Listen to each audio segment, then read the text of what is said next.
Hello. Hello, fine people. Sorry I'm a little bit late, but I'm here. Hey, Kaiwan. There we go. Hi, everyone.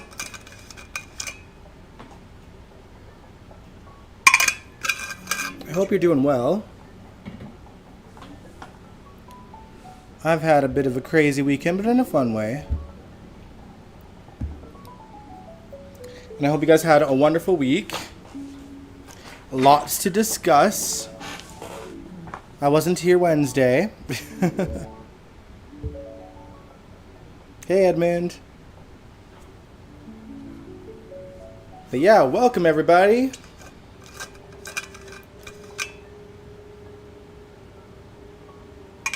I hope you guys are all doing well. It's a bit of a gloomy day outside today, but I like the rain, so I'm not complaining. And it was hot like all weekend too, so I welcome the rain. But what's up, everybody? Welcome to the General Hospital After Show. Hey, Sandy. I am your host, Dion Gabriel, and we've got lots to discuss, even beyond the show itself. The daytime Emmy nominations are in. We got some casting news to talk about, and then we'll get into the recap. So yeah, we'll just jump into things because there's I think this is the longest list of notes I've had in ages. There's a lot to discuss. So we'll get into the daytime Emmys first, just to get that out of the way. GH has 16 nominations. They're second leading in nominations, just 3 short of YNR. So yeah, we'll kind of list off the categories and who in GH are nominated. But yeah, so we'll start with the nods for the crew and the teams. So GH itself is nominated for Outstanding Daytime Drama Series, also Outstanding Directing Team for a Daytime Drama Series, and Outstanding Writing Team in a Daytime Drama Series, Outstanding Hairstyling and Makeup as well, Outstanding Costume Design and Styling, and Outstanding Casting. So a bunch of sort of regular categories.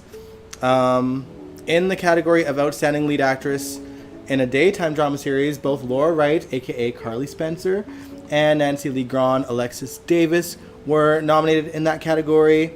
In the category of Outstanding Lead Actor in a Daytime Drama Series, Dominic Zampronia, who plays Dante Falconeri, he's been nominated. Nominated in the category of Outstanding Supporting, Outstanding, what is it? Yeah, Supporting Actor in a Daytime Drama Series. We've got Taj Below, who played TJ Ashford, Gregory Harrison, who played Gregory Chase, and Jonathan Jackson, who played Lucky Spencer. All cast members that are not on the show anymore, interestingly enough. In the category of Outstanding Supporting Actress in a Daytime Drama Series, Kate Manzi, who plays Christina Corinthos Davis, has been nominated.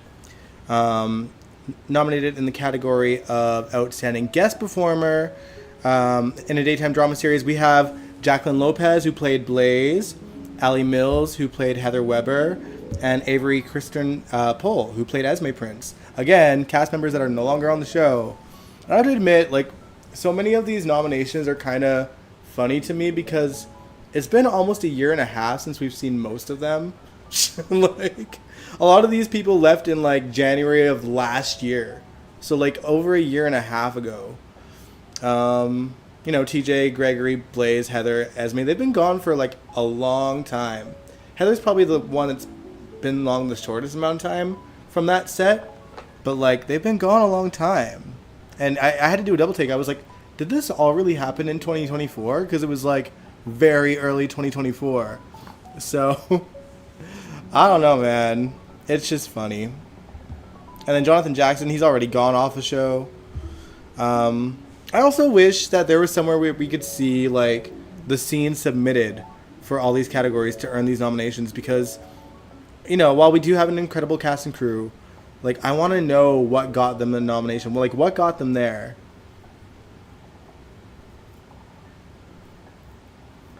I don't know. I haven't really been following the actress that plays Esme, or played Esme, since then. Yeah, Esme, her character died in January 2024, like right after the New Year. So that's the last time we seen her. So somewhere in that month, she submitted a scene. So I don't know. But to be fair, like Avery Pohl was a fantastic actress. So I'm not surprised that she's nominated. But it's just been so long, you know? It's been a long ass time. But yeah, congrats to all the GH cast and crew members that got nominated, as well as the other daytime actors and actresses and hosts and crew members of all the other shows that were nominated on the daytime Emmys. Yeah. I don't think the Emmys air till October, but at least we know who's nominated now. So, you know, GH has a lot in there, and hopefully we get some winners this year. But yeah, I'm always curious, like, what did they submit? We need, like, I need context, you know? Oh, man. But moving on, one more thing to get into, casting news.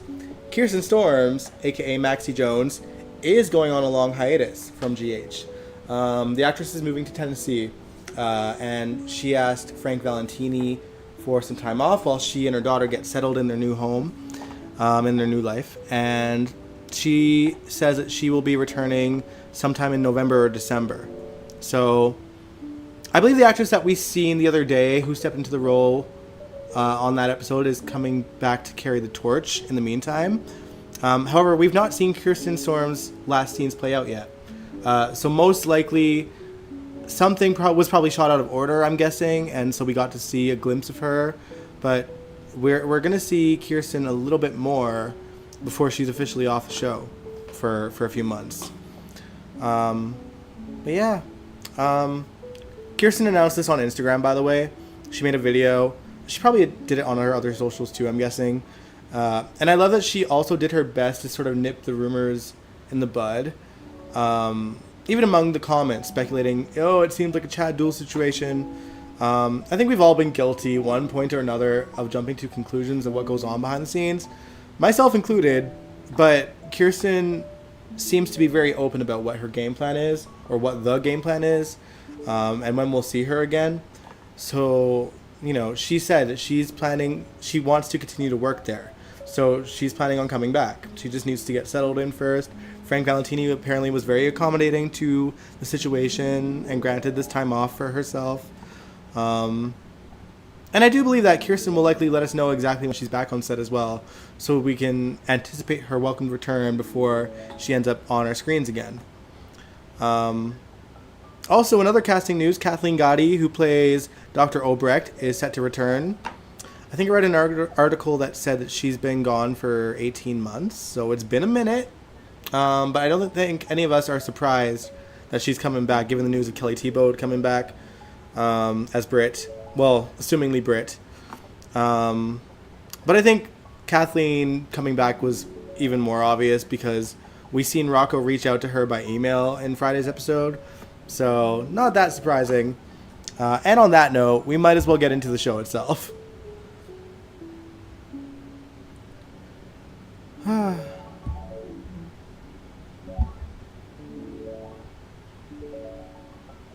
Seems like they're getting over into Family Row.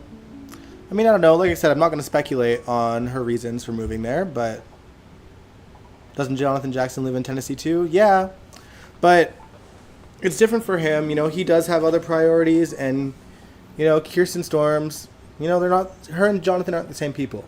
So Kirsten is a lot younger than Jonathan, and her kid is, you know, kind of getting older, so a bit more independent. And I don't think either of them are going to take issue with sort of flying back and forth.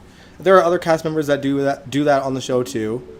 I think we'll likely see Kirsten in probably a lesser role, unless they have her work to the bone when she's available.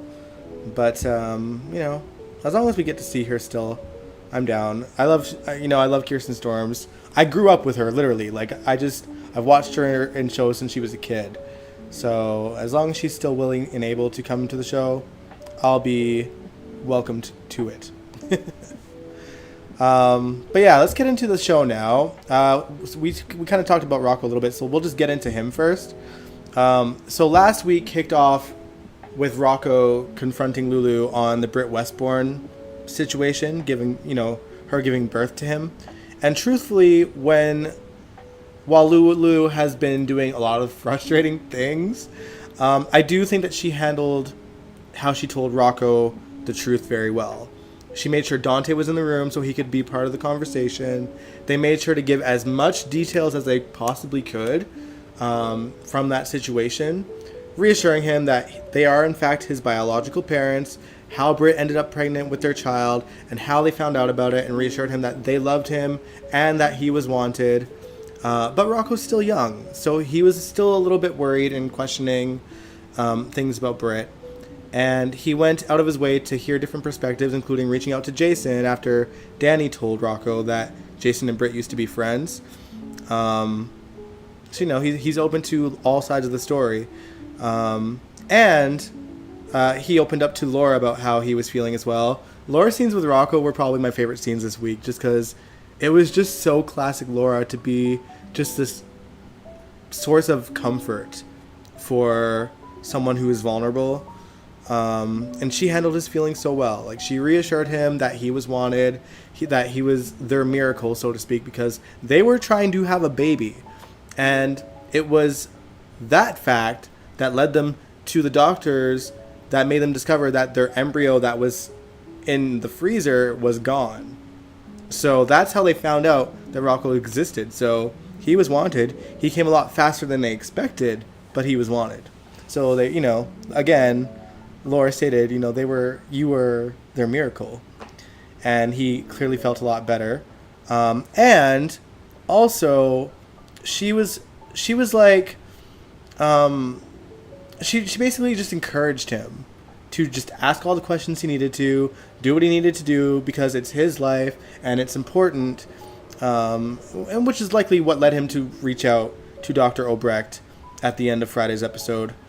I love Kathleen Gotti, so again, I'm definitely looking forward to seeing her again, even though we're going to get some cockamamie story about how she brought Britt back to life, I'm sure. Oh, what are y'all saying, though? Sandy, you said we need Scotty back for Dr. O. I mean, I feel like Dr. Obrecht was really done with Scott the last time. I don't see them getting back together and reconciling. Not that I wouldn't love to see Ken Shriner back on the show. But, yeah, I don't think Obrecht's going to be the reason. Angel, you said Maxie's on a big part of the show now. I was wondering what story Maxie has that Kirsten mentioned. Yeah, like, she's going to have some kind of story. And she really hyped it up. We'll see. But also, it's like kind of upsetting that like someone else is gonna play her while she's getting a story that she's excited about. But it is what it is. Kaiwan says, I don't know what they're doing to Lulu. She's a bitch one minute, and then they turn her into a witch the next. And then she's a sweet thing. I mean, Lulu's always been all over the place, to be fair. So, Angel, you said, I wonder what it is about Texas or Tennessee that makes soap stars want to move there. I don't know. Edmund, you said maybe Britt was misdiagnosed, but she still died from like poisonous hook. Like, she still died from that. But I don't know. That's one hell of a misdiagnosis,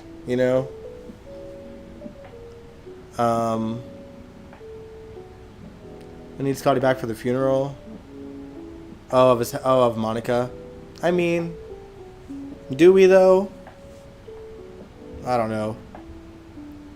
But yeah, now, as for Lulu, when Rocco had pointed out how he came upon the news about Britt, she went straight to the Quartermains to confront Brooklyn and punched her in the face and shredded her for coming after her through her child. Brooklyn, of course, swears up and down that she didn't intend on him to find that document, even though we know that that was her original game plan. But she also rubbed in Lulu's face that she kept something from him. So there was a little bit of malice still left in there, even though, like, she regrets him finding out the way that he did. Just like Lulu regretted how Gio found out the way that he did. Okay, here's the thing. Lulu reassures Brooklyn that they intended to tell him the truth. But Brooklyn pointed out that she was too busy digging into her own life, or, into Brooklyn's life, to focus on Rocco. And I will say that Lulu, from the time that she woke up onwards, was very focused on pretty much everything else but Rocco. She went from spending every waking moment tracking down her daughter Charlotte, that we've not seen since she was rescued, straight into digging into Brooklyn's past, because she found out about Brooklyn's past while looking for Charlotte, and then went hyper-focused on that instead of really spending time with Rocco. Not that I think that she hasn't spent any time, but, she's been too distracted to get into the Brit thing, which, they discussed when he was younger, before her coma, that they would tell him when he was older, and it just didn't happen yet. So I don't know. But yeah, I feel like the general consensus among viewers is, everyone's kind of on Team Brooklyn. Totally get it. We've seen a lot of growth from Brooklyn experienced in the 4 years Lulu was gone. Lulu could not stop living in the past, and that was annoying as hell. And it still is annoying that she is still holding her to the standard that she held her 4 years ago. But also, Brooklyn giving into her darker side to seek revenge was also annoying to me. Because her need to get back at Lulu it's now likely pushed Gio even further away, because Gio showed up. Hey, Kyrie's. Gio showed up after, at the Q's that night, when Lulu and Brooklyn were fighting. And Lulu told him what Brooklyn did. And that just kind of painted Brooklyn into a worse light to him, and he stormed off. So, me personally, I'm on team both of them need to grow the fuck up. Dead ass. Because it's or just stay away from each other. Because this is like watching two high school girls go after each other. It's so petty and ridiculous. These are grown adult women. Or maybe the writers need to put them into a situation where they're on the same side and need to work together, and then they can eventually become besties. It worked for Maxie and Lulu. Don't forget that. If you can recall, their relationship was a lot more volatile back in the day than Lulu and Brooklyn's currently is. Stemming from Maxie faking a pregnancy and keeping her brother addicted to pills, just to keep him with her. And look how far they've come. They're besties. It could work for Brooklyn and Lulu too. I don't know. But yeah, I'm just team they both need to grow up. It is what it is. If anything, it would probably ease Tracy's mind too, to be fair. She loves Lulu and Brooklyn. And Tracy talked to Chase about the situation. But I don't know. She basically tries to convince him to tell Brooklyn to ease off of Lulu, because revenge is not the answer. She very much sees so much of herself in Brooklyn, and she doesn't want Brooklyn to have the same kind of life that Tracy has. I think that Tracy is the kind of woman that has no regrets, but she sees what it costs her too. So she doesn't want, I don't think she wants Brooklyn to end up alone and sort of jaded for years and just being so volatile towards everyone. She doesn't want that for Brooklyn. But to Tracy's credit, she's been through a lot, and she has grown so much as a character. Yes, she still has that sort of Tracy stubbornness to her, but she is capable of wearing her heart on her sleeve now. She's capable of being a total ride or die for her family, fiercely protective and loyal to her family. And when there's interlopers, she can fight. But, Tracy's definitely softened to who she once was. Dante confronted her later on in the week, and Michael jumped to her defense because he was there. But Brooklyn was like, you know what, Michael, Dante's right. And she did apologize, and she said she genuinely did not mean for him to find out, which he does believe because he knew her well enough to know when she's being sincere. And she says, well, if it makes you feel better, I've probably ruined my chance to have a relationship with our son. You probably have a better chance than I do at this point. She's probably right about that for now. I do think that eventually Gio will slowly form relationships with both, but Dante's probably a little bit ahead in that front as well. Lulu didn't give birth to both of her kids. Well, I mean, she couldn't. So, Lulu was not capable of having a child. And, you know, I think back to, like, when she got pregnant with Dylan's child, she likely wouldn't have carried that child to term either, because of whatever problem she has. So, yeah. I don't know, but they're still biologically your kids. Just, they had surrogates, that's all. But yeah. Speaking of Gio, since we were talking about him, he spent most of this week trying to figure out who his grandfather, Sonny Corinthos, really is. Previously, Tracy had voiced her concerns about Sonny, especially after the fire at Charlie's Pub that nearly got Christina killed, and the news that followed about Natalia's death, that being a bit of a mystery. Just telling him to stay away from Sonny because people get hurt around him. But he's convinced the Qs are simply trying to control him. You know, he's still sort of very wary of the Quartermain family because he feels like he wasn't wanted. But after talking to Emma, who was reasonably logical with him, saying, no one is just one thing, the good and the bad things could both be true, she encourages him to talk to people closest to him. And the first person he sees is Carly. And he has this conversation with Carly, who gives him some perspective, confirming the good and the bad. And she pointed out that both Dante and Michael had wrestled with both sides of Sonny, and they walked away from him, but they both came back. And she suggested he talk to either one of them. And that's actually how he ran into Brooklyn and Lulu, I think, at the Q's. But he was so mad that he stormed off before he could talk to either one of them. I don't know if he intended to talk to Michael or Dante. Maybe both, who knows. But either way, the next time we see Gio, he's at Ava's art gallery. And while he was there, he overheard Sidwell telling Jordan that Natalia probably took her own life because what Sonny likely had planned for her in Belize was probably much worse. So we know that's not the case, obviously, ourselves.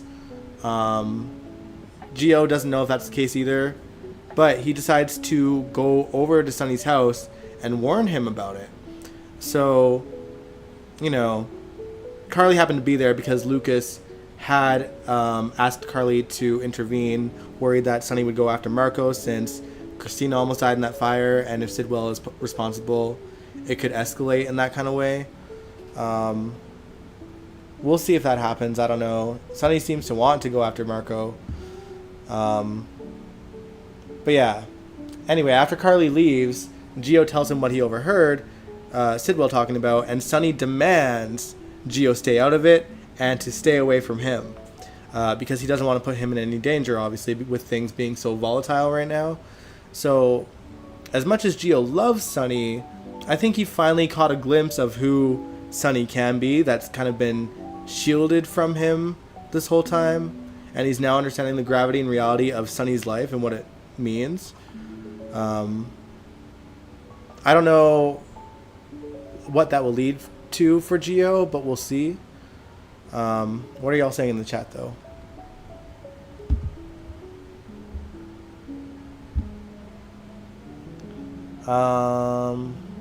Carisi said you loved Michael defending Brooklyn. That man gets better and better every day. I do gotta say, I do like current Michael's Michael a lot more than I like Chad Duels. Angel said the doctor said Lulu wouldn't have carried the baby to term. She aborted as a teenager. Yeah, so she wouldn't have. Carisi said I'm still so disappointed when Christina was in that fire. You were singing Burn Baby Burn. Man, I mean, she was stupid. If Margot didn't come in there, she probably would have died, even though she could have just walked out the back door before the place was completely on fire, but whatever.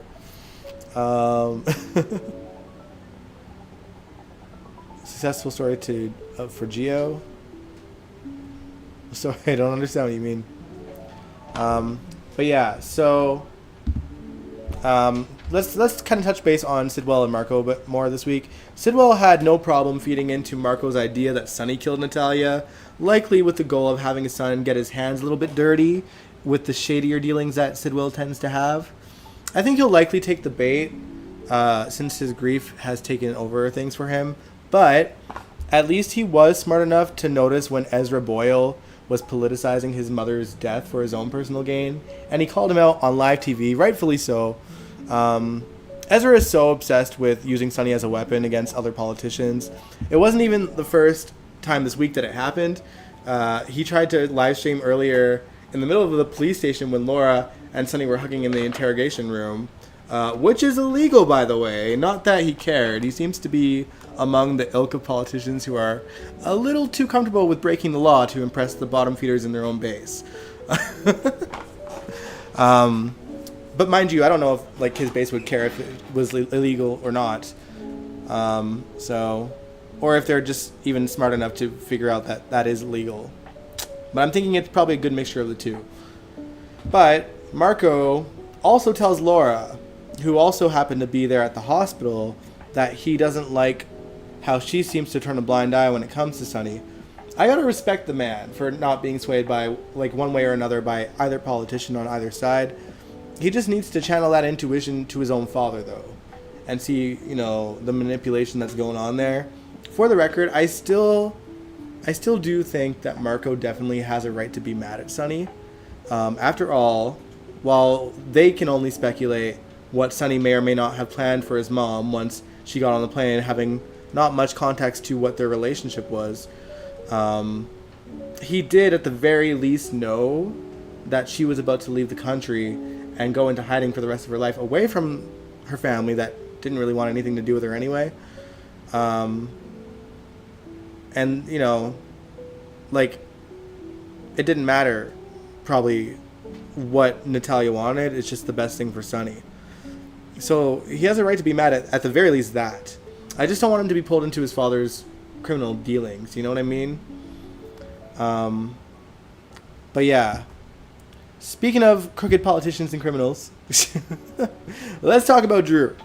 Thanks to Kai getting the wind of Curtis and Portia's plans for Drew and giving Drew the heads up, he was able to pay Jacinda off before Curtis could get his plan into motion.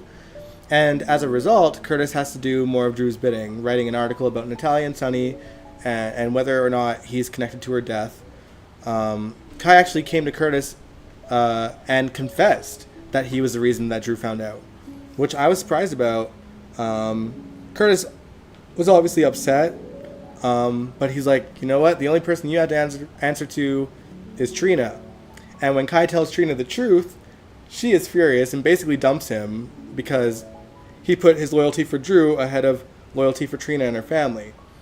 I mean, I don't blame Trina necessarily, but I also think that she's going to be pissed when she learns what Drew is blackmailing her mom with, because I think she knows that Drew has something on her mom, but I think Curtis just chose not to go into details about it. But, you know, Portia basically risked everything in an attempt to protect her daughter from Heather Weber, if you guys weren't there or around during that story.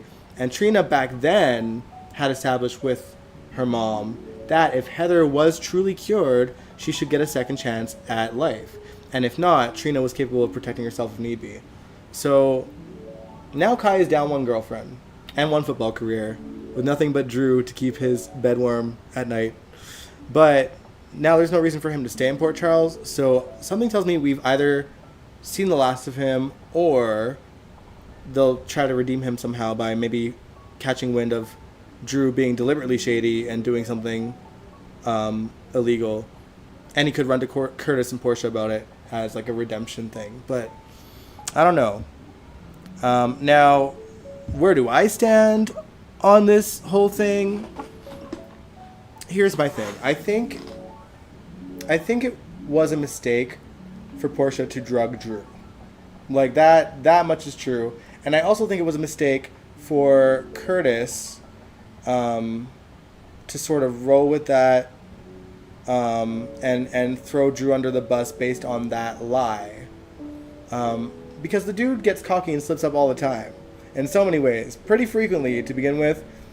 that it's only a matter of time before something else that they can use against him that's true could help them out. Especially with his dealings with Sidwell and Selena Wu being right there to utilize in the first place. Not to mention his multiple affairs and manipulating kids to try and work something in his favor.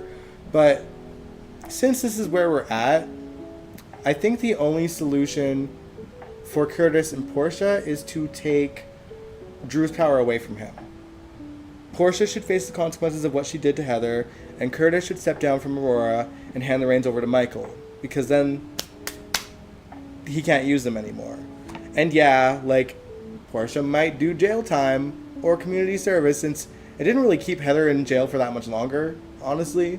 Like, she'll lose her job for sure, but, like, I don't see it being, like, a major thing to go to jail for. Who knows? It's tampering with evidence, I suppose. But, like, they'll be able to get... At the same time, they'll be able to be like, well, also, Drew used this to blackmail us into doing things that weren't true for him. Or doing things to make him look good when he wasn't looking so good. So, there's that. Then at least the citizens would be aware of Drew's character a bit more. But yeah. So that's kind of my opinion on that whole thing. Sorry, I gotta scroll up and see these comments. I'm not doing well at reading the comments today, y'all.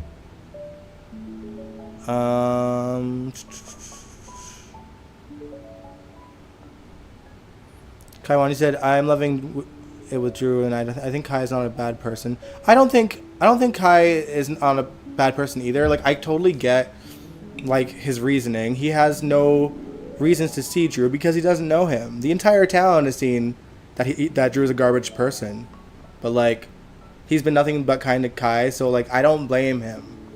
But when he starts seeing things for himself, then it'll be like, well, now what? But yeah. Did Curtis tell Kai about the fact that Drew is blackmailing him? I don't know. I don't think he did, but you're probably right. He probably should have. Brooklyn, you said, I think that Jack was the one that blew up Sonny's penthouse. I think so too, honestly. And we all know Sidwell was responsible for Charlie's. Yeah. I mean, Sonny and Jason discussed it. They're like, that's two very different kind of fires. One was like very professional using, super spy shit. And the other was just like a firebomb with breaking a glass window, pouring gasoline, like completely different kind of situation. So at the very least, Sonny and Jason know that this is two different enemies they're dealing with. I blame Trina 100%. Blame her for what? Kyle, said, my problem with the drug for Drug and Drew, she didn't go into it on her own. That Portia followed someone's leads? I guess it was Nina's idea, technically. Edmund, you said, I would never forgive Kai for putting my family at risk. That's true. Hey, Allison.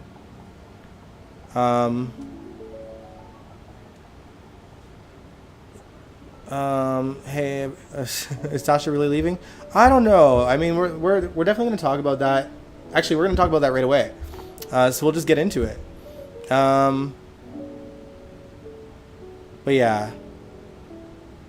Because Willow's, about to give Drew a bigger headache now to contend with.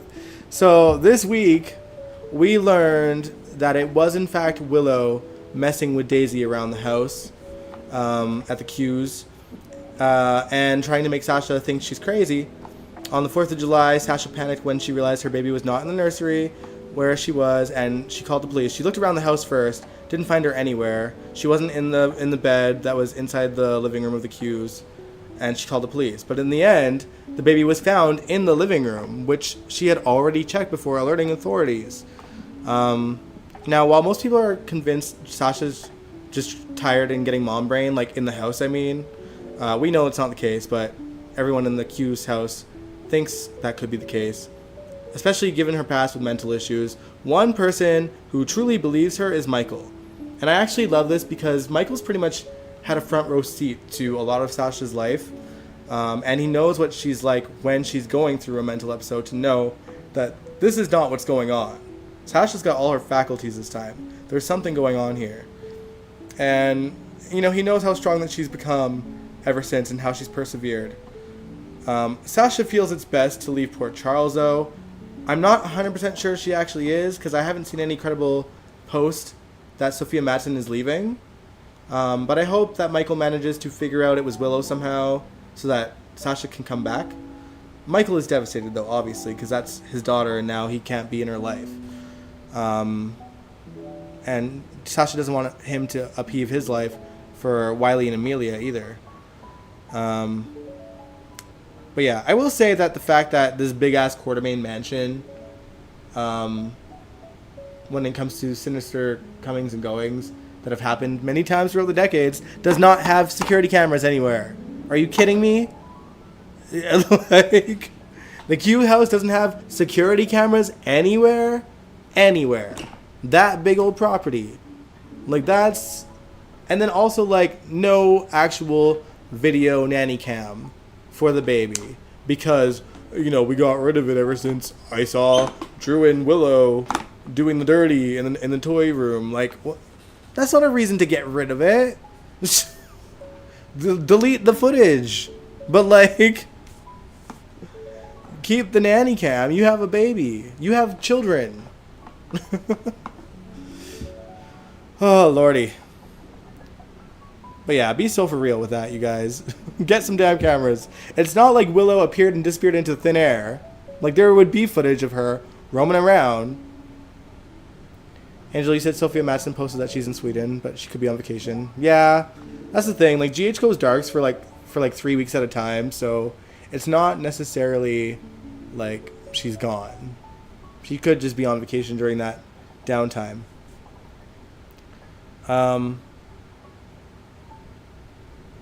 But yeah, let's move on and talk about Cody and Ava. So Cody's still trying to split Rick and Ava apart, as per Christina's plan, but he overplays his hand a bit by kissing Ava. She slapped him for it, but still kept him around to hang up her pictures and finish setting up her art exhibit. And during that Joel Satori photography exhibit thing for National Geographic, real life photographer, folks, by the way, if you didn't know, and his real life wife made an appearance as well. Anyway, Ava uses Cody to try and make Rick jealous because he's focused on Elizabeth, who was also there checking out the exhibit. In all honesty, I don't think Cody's even needed to break up Rick and Ava because they'll just implode on their own probably because of Rick being so thirsty for Elizabeth. And Elizabeth not really hating it so much. Brooklyn said another year bumping Sophia for the Emmys. But did she submit though? Because if she doesn't submit, then, it's not her fault. Or not anyone's fault. Because some people just choose not to. But yeah, what's interesting though when it comes to Cody is that at one point Cody told Christina that there seems to be more than meets the eye to Ava. So I'm like, is he catching feelings for this girl? That would leave Molly in the dust because that seems to be the other sort of relationship that could form, which is funny because now it seems like everyone is catching wind that there's something between them. Christina started seeing it today or like during the week when Molly was kind of like, why is he hanging out with Ava? And then also like Mac and Felicia are kind of trying to play mostly Mac. Mac is trying to play matchmaker for Cody and Molly. Felicia sees there's something between them too, but she's like trying to be more subtle about it, whereas Mac is as subtle as a sledgehammer. So I liked it. I mean, it kind of reminds me of when the Davis girls were trying to set up Mac and Alexis back in the day. Scheming to do that like for like a solid year on GH in like 2009 maybe. They'd always like try to pin them together or put them together, put them on dates, have his family invited to like Thanksgiving dinner and Christmas dinner and different outings. I liked the idea of Mac and Alexis, but they clearly just weren't that into each other. So I don't know. It's like it's cute to see Mac playing matchmaker for his son.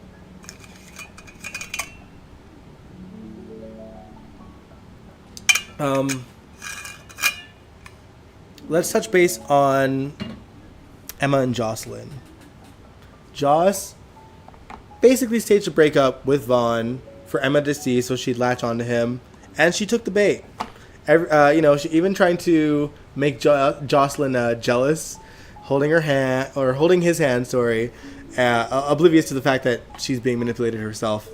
But by the end of the week, Anna noticed Emma spending time with this older man who's like 10 years her senior, and cornered them at the bar. Vaughn excused himself to the bathroom and likely called Jocelyn at that time to run interference, because the last thing that they need is Anna to have her eyes on Vaughn and getting suspicious. So, Jocelyn shows up at the bar and stakes her claim to Vaughn again. But Emma didn't get nothing out of it. She did, in fact, get a master key. I doubt it'll work in the lab, but we'll see where it lands, I guess. We'll see. And I guess beyond that, the only other thing to discuss really was there's this brief moment that happened between Marty and Stella. Marty's insurance, for whatever reason, had been revoked, probably because he couldn't afford to pay it. And Stella somehow finessed the system to get it reinstated. Why she would do this for him is anyone's guess, but I have a feeling it might come into play where Drew is concerned, since Marty and Drew are sort of connected still. It just seems a bit out of character for her to do so, like to risk her job like that, unless like she really cares that much about her patients that she's willing to sort of toe the line a little bit, or no, not toe the line, but go against the line and bend the rules for, to advocate for her patients. But I don't know. But yeah, that's GH in a nutshell, you guys. That was a lot of talking. My voice is already hoarse. But to be fair, I was practicing my set earlier. The boys are slowly learning it. I was talking to my drummer today, and he's pretty excited about some of the songs. I am too. Like it's a lot. The set that I plan on doing in September is so like, I don't know. It's just so like upbeat and like extra grungy and extra rocky and extra sexual and it's just extra everything. And like, the hardest vocals that I've ever had to do live. So, your boy is practicing to make sure he sounds not like shit when I do a show in September. But it's a lot of fun. It really is a lot of fun. But yeah. So I'm intrigued to see what happens on GH next week. More of the obviously Britt is on her way. It is already July. She is coming back any moment. I'm thinking, and I don't know this for sure, but we're probably going to see at least Dr. Obrecht first in the next couple of weeks. And then we'll go from there. And then we'll probably see Britt. But, yeah. I don't know. But yeah, that's kind of all she wrote, guys. I don't know, again, if I'm going to be able to live stream on Wednesday. Again, I'm really trying to focus on some life stuff that I need to just get down before, summer. Because, once August hits, it's going to be nonstop rehearsal with the band whenever we can, leading up to the September show. So, yeah. Angel, you said you're excited for Brit. Me too. Yeah, I'm curious what the story is going to be there. I'm just excited to see Kelly Tebow because I just adore her. I really do. She's one of the actors that I do follow on Instagram, and I just love. She's just funny. And she brings that side of herself out for Brit. That said, who knows what Brit is going to be like, knowing what she went through. But, you know, we'll see. We'll see. um, yeah. Not much else to say. I'll let you know if we end up live streaming on Wednesday, because I do have some ideas of what I want to do. I just don't know if I'm going to have time to do it this week, in terms of like classic reactions. So we'll see. We'll see. All right, guys. But yeah, I think I'm going to end the live stream here. So thank you so much for tuning in. If you're new here, subscribe if you want to. I'd really appreciate it. Get in the chat too. We're not, you know, we're not mean.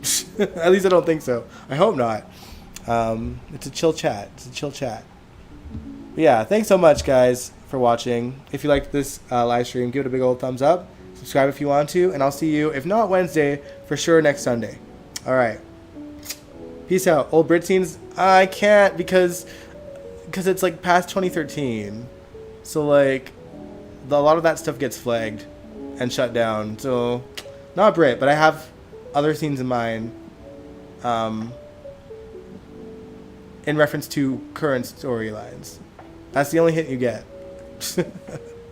Angel says, I'm an angel. There you go. All right. Good night, y'all. Enjoy your week. I will see you soon.